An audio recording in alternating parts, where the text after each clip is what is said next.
مالك يا اخويا؟ قاعد لوحدك ليه؟ ما جيتش تغني معانا ليه ولا يعني خلاص قعدتنا ما بقتش تناسب شهبندر التجار؟ بلاش سريعة يا عبودة لو سمحت. انا مش بتريق، انا بتكلم جد. الله، اكتر من شهرين يا راجل ومفيش حد شافك من يوم ما رحنا نبارك لك في المولوده الجديده اللي اسمها سهير. تبقوا عارفين انا ما باجيش ليه؟ ليه يا اخوي؟ عدم المؤاخذه يعني كنت راقد في البيت بتاكل فراخ وتشرب مغات مع الجماعه؟ تراقق قوي يا عبودة. الله، جرى ايه؟ مالك؟ ما انتوا لو بتسألوا كنتوا عرفتوا مالي. ومين قالك ان احنا ما بنسالش؟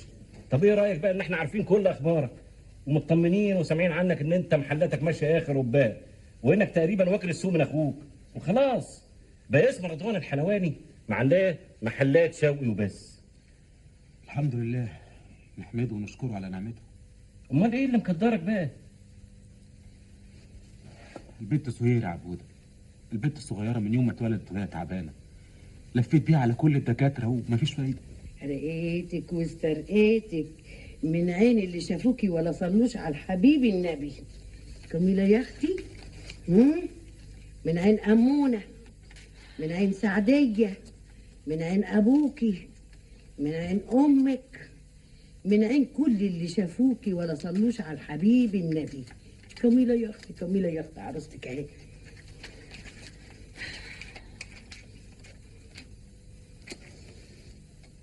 ايوه، امشي بره، اطلع. حابس حابس، اطلع اطلع اطلع اطلع اطلع اطلع اطلع اطلع من هنا خالص. اهو ابليس مشي وغاص في 60 داهيه. امسكي يا ضنايا، امسكي سمي عليها كده لما اعمل لها لفخه بذر الكتاب. بسم الله الرحمن الرحيم. بسم الله عليك يا اختي، بسم الله عليك. ما تتعبيش نفسك يا أمونة، أنا مسلمة أمري وأمرها لله. ونعمة بالله يا بنتي، بس البنت كويسة ما فيهاش حاجة. يوه، طب أنا هعمل لها بس لفخة بذر الكتان وبكرة تشوفيها وتتفرجي عليها. يعني هيكون أحسن من الدواء اللي وصفوه الحكمة أشكال وألوان يا أمونة. يا أختي دواء إيه وحكمة إيه؟ دي وصفة ومتجربة وفيها الشفاء بإذن الله. خلاص اعملي اللي انت عايزاه. أيوة كده، ارمي حمولك على الله واتبهي بقى يا بنتي لبيتك وجوزك وولادك. ده احمد وحسين يا ضنايا بطلوا يلعبوا وحاطين بوزهم في بوز بعض، وابوهم شاف المنظر ما طقش نزل يجري. لو شفتيه وهو خارج كان يصعب عليكي. وانا هعمل ايه بس يا امونه؟ غصب عني، خايفه البنت تروح مني. بعد الشر، وبالذات سهير بقى لو راحت مني هتبقى مصيبه. ما عندكيش فكره دي غاليه عندي قد ايه من ساعه ما نزلت من بطني. ومن يومها وانا كل يوم ارجع من المحل افضل قاعد جنبها وبص لها، اخد نفسي جوايا واكتمه وابقى مش عايز اطلعه لما تتنفس هي الاول. النهارده ببص في وشها لقيت عينيها مغربه كده ونفسها مش طالع. حسيت انها زي ما تكون هتموت.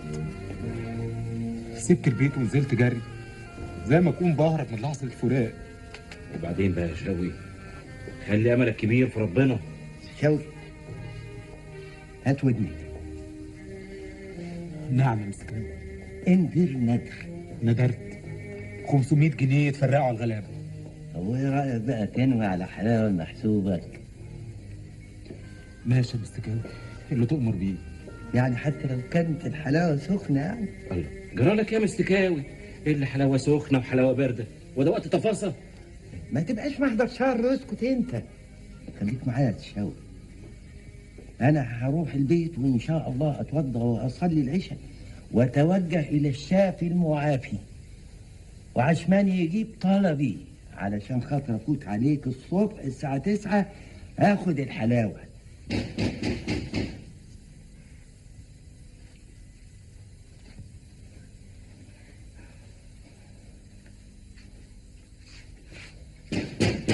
حاضر حاضر.